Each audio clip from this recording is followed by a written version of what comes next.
ഞാൻ ഇന്ന് നിങ്ങളെ കാണാമെന്ന് വിചാരിച്ചതിന്റെ ഒരു പ്രധാന കാരണം എന്ന് പറഞ്ഞാൽ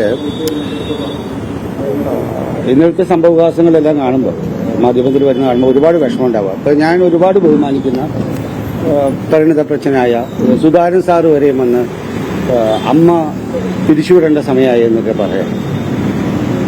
അത് വളരെ ദുഃഖമുണ്ട്. കാരണം ആ അവസ്ഥയിലേക്ക് അദ്ദേഹത്തിന് എത്തിച്ചത് നമ്മുടെ ഒരു തെറ്റാണെന്ന് തന്നെ ഞാൻ അംഗീകരിച്ചുകൊണ്ട് പറഞ്ഞുകൊള്ളട്ടെ. ഇത് നമ്മളൊരു 32 വർഷം തുടങ്ങിയപ്പോൾ അഭിനേതാക്കളുടെ അവകാശങ്ങൾക്കെല്ലാം സംരക്ഷിക്കാൻ വേണ്ടി അങ്ങനെയാണ് ഇത് തുടങ്ങിയത്. ഇതിന്റെ തുടക്കം മുതലേ ഒരു മെമ്പർ, ലൈഫ് മെമ്പറുമാണ് ഞാൻ വന്നത്. പിന്നീട് നമ്മൾ അത് കാരുണ്യ പ്രവർത്തനങ്ങൾക്കും വേണ്ടി പ്രവർത്തിക്കണമെന്നുള്ളൊരു ധാരണ ഉണ്ടാവുകയും അങ്ങനെ തന്നെയാണ് അത് മുമ്പിലേക്ക് പോയത്. പിന്നീട് ഇത് അമ്മയിലെ മെമ്പേഴ്സിന് വന്നിട്ടുള്ളതിന്റെ കാരുണ്യ പ്രവർത്തനങ്ങൾ, അവരെ സഹായിക്കാനൊക്കെ ആയിട്ടുള്ള അത്രയും കാര്യങ്ങൾ നമ്മൾ ചെയ്തുകൊണ്ടിരിക്കുന്ന ഒരു സംഘടനയും കൂടിയാണ്. ഈ ലോകത്തൊരു സംഘടന അങ്ങനെ ഉണ്ടാവില്ല. എല്ലാ മാസവും അവർക്ക് കൈനീട്ടം എത്തുന്നു, ഞങ്ങളുടെ ആൾക്കാർക്ക് വന്നിട്ട് മരുന്ന് എത്തുന്നു, ഞങ്ങൾക്ക് എല്ലാവർക്കും ഇൻഷുറൻസ് ഉണ്ട്, ഒരു പരിരക്ഷയും ഒരു കുടുംബമായിട്ട് പോകുന്നതാണ്. അപ്പൊ അതിൽ പലപ്പോഴും വന്ന് ഞങ്ങൾക്ക് ഇങ്ങനെ ഒരു സ്ഥിതി ഉണ്ടായി യഥാർത്ഥത്തിൽ. പക്ഷെ അതുകൊണ്ട് നമ്മളെ പിരിച്ചുവിടണമെന്നൊന്നും പറഞ്ഞ് നിങ്ങൾ ബഹളം കിട്ടും. കാരണം ഇതിനെ പ്രതീക്ഷ നിൽക്കുന്ന ഒരുപാട് മെമ്പേഴ്സ് ഇതിനകത്തുണ്ട്. ഈ 500 ചില്ലാനും മെമ്പേഴ്സ് ഉണ്ട്. ഇതിലെല്ലാവർക്കും ജോലിയൊന്നുമില്ല. ഇതിൽ ആകെ ഒരു 50 അല്ലെങ്കിൽ ഒരു മാക്സിമം ഒരു 70 പേർക്ക് മാത്രമേ ഇതിനകത്ത് എപ്പോഴും തൊഴിൽ. 3-4 വർഷമായിട്ട് സിനിമ ചെയ്യാൻ പറ്റാതെ നിൽക്കുന്ന ഒരുപാട് മെമ്പേഴ്സ് ഞങ്ങൾക്കുണ്ട്. ഞങ്ങൾ കുറച്ച് നിങ്ങൾ ഈ പറയുന്ന പോലെ ഞങ്ങൾ അഭിനേതാക്കളാണ്, അതുകൊണ്ട് പൊതുവെ പറയുന്ന പോലെ ഞങ്ങൾ കുറച്ച് ഇമോഷണലായിട്ട് സംസാരിക്കും.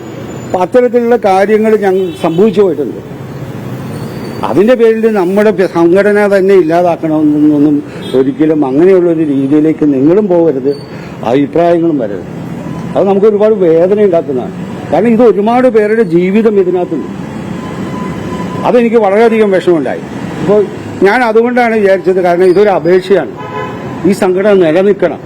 അത് ഞാൻ ഒരു കാര്യത്തിനകത്ത് ഉറപ്പിച്ച് പറയാൻ പറ്റും. 500 ചില്ലാനും മെമ്പേഴ്സ് ഉണ്ട്. ഞങ്ങൾ എല്ലാവരും ഒരേ സ്വരത്തിൽ നിൽക്കുന്ന ഒരു കാര്യമുണ്ട്. എന്നറിയാം, ഈ സംഘടന നിലനിൽക്കണം. ഈ സംഘടന നിലനിൽക്കണമെന്നുള്ള ഒരു കാര്യത്തിൽ ഞങ്ങളെല്ലാം ഒരേ സ്വരമാണ്. ബാക്കി പല കാര്യത്തിലും ഞങ്ങൾക്ക് വിഭിന്ന സ്വരമാണ്. അതും മലയാളിയാണ് സാർ. നമ്മൾ മലയാളികളാണ്, കേരളീയരാണ്. നമ്മൾ നമ്മുടെ അഭിപ്രായ സ്വാതന്ത്ര്യം പ്രകടിപ്പിക്കും, നമ്മുടെ വിയോജിപ്പുകൾ നമ്മൾ അറിയിക്കും. ചിലപ്പോൾ അത് ഇമോഷണൽ ആയി വരും. ഞങ്ങൾ അഭിനേതാക്കളാണ്. അപ്പോൾ പലപ്പോഴും വന്ന് ഞങ്ങളുടെ ഇമോഷണൽ ചിലപ്പോൾ കൺട്രോൾ ഇല്ലാതെ സംസാരിച്ചു വരും. ഞങ്ങൾ പൂർണ്ണമായിട്ട് നമുക്കറിയാം. കാരണം നിങ്ങൾ തരുന്ന, ഈ ജനം തരുന്ന സ്നേഹാദരവുമാണ് ഞങ്ങളുടെ ശക്തി. നിങ്ങൾ തരുന്ന കയ്യടികളാണ് നമുക്ക് തരുന്ന ഊർജം. അതുകൊണ്ട് ഞങ്ങളെ വിമർശിക്കാനുള്ള എല്ലാ അവകാശങ്ങളും മീഡിയയ്ക്കും ജനത്തിനുമുണ്ടെന്ന് ഉത്തമ ബോധ്യമുള്ള ഒരുത്തരാണ് ഞാൻ. കാരണം ഞാൻ നിങ്ങളിൽ നിന്ന് പ്രതീക്ഷയാണ് ഞങ്ങൾ ജീവിക്കുന്നത്. നിങ്ങൾ തരുന്ന സ്നേഹാദരങ്ങളാണ് ഞങ്ങളുടെ ജീവിതമാർഗം.